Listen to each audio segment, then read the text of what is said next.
clip s'appelle Différent. Il passe à n'importe quelle heure, il passe pas à 3h du matin. Non, n'importe quelle heure, celui-là, on a réussi à le faire. Ouais.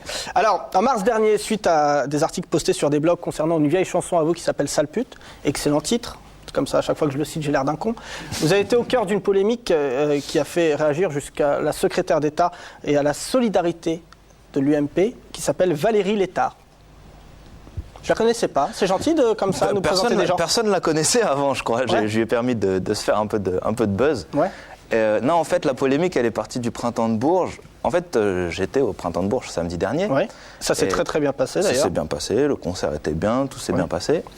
Et en fait, il y a des blogueuses qui ont vu que j'étais programmé. Elles ont été voir ce que je faisais sur Internet et elles sont tombées sur ma chanson, Sale pute.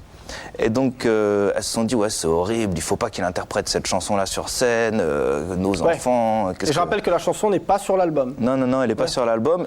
Bon, dans la chronologie, depuis le mois de décembre, cette chanson n'est plus faite sur scène et n'existe plus, en gros. Ouais. Enfin, elle est toujours sur Internet parce qu'il y a des gens qui l'ont mis, mais bon, après, si tu vas pas la chercher, tu tomberas pas dessus.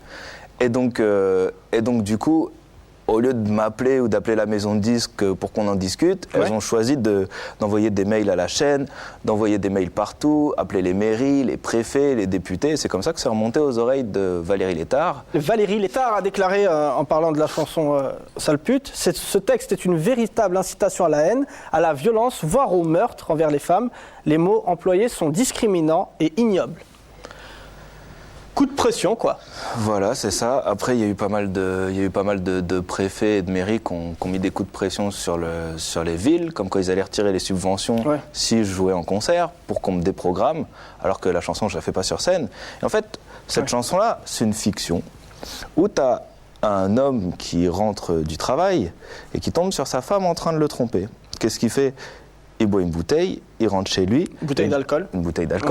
Et il lui envoie un message sur Internet où, purement et simplement, il l'insulte. Et donc, je comprends que la chanson, elle ait pu choquer certaines personnes. Ouais.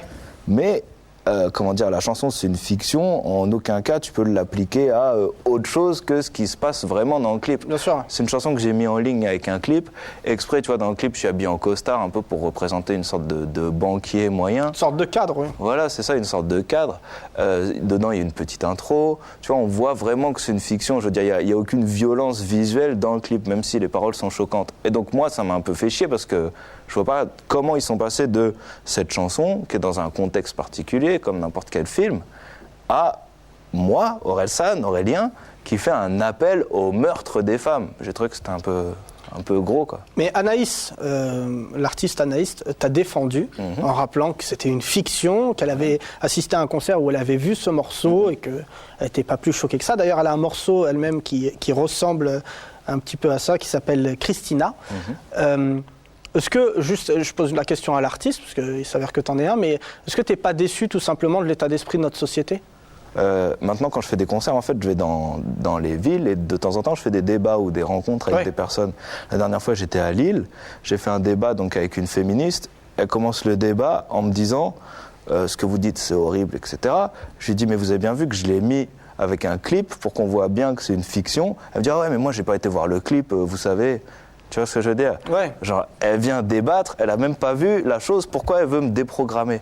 C'est n'importe quoi. En fait, les gens maintenant te condamnent avant même de t'avoir rencontré, quoi. Ouais, c'est ça. Et puis c'est surtout, en fait, il y a beaucoup de personnes, cette histoire, ça leur a quand même permis de se faire pas mal de promos, tu vois, des associations. Oui, mais Valérie Létard, je pense que sa promo, elle va pas marcher, parce qu'elle a rien à vendre derrière. Bah si, elle veut faire passer une loi sur les dérives d'Internet, en fait. Oui, mais malheureusement, là-dedans, tu trouves aussi ton bonheur, parce que du coup, Orelsan, t'es partout. Ça me fait de la mauvaise pub à mort. Déjà parce que c'est une pub que tu voulais pas. Bah ouais, déjà c'est chiant, purement et simplement. Depuis 3 semaines, je fais que de parler de ça. Je fais des interviews où je parle que de ça.